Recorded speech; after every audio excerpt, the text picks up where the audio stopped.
motorul simți cum curge acum? Ce curgă? E pedala. Ce? Nu știu, se sturează mai ușor, adică pleacă mai ușor. Nu înțeleg ce trebuie. Adică s-a ridicat apa, nu știu. În sensul când apeși accelerația simți că mergi mai cu încredere. Da, mergi mai cu încredere când îi fac motorul. Asta și dat, dar când era rece ne i-am dat ca să... Da. Dar știu că știu din trecut. Și am făcut treaba asta. Câțiva ani.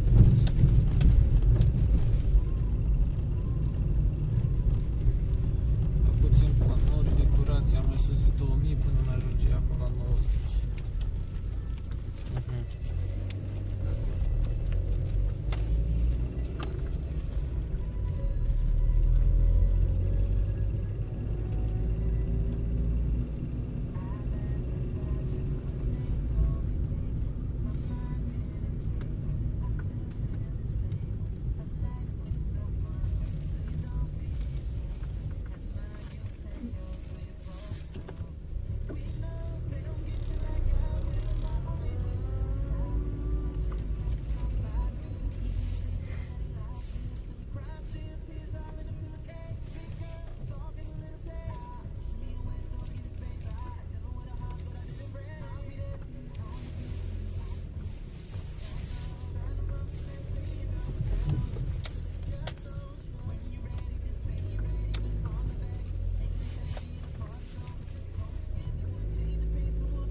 Ca pe mașină aici, nu?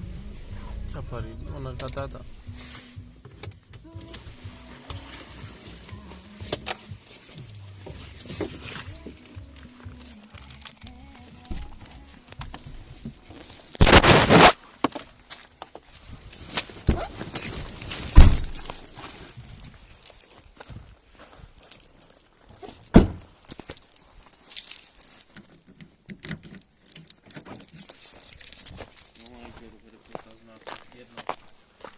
Dar așteaptă boss că mai este dimineața, mai frig.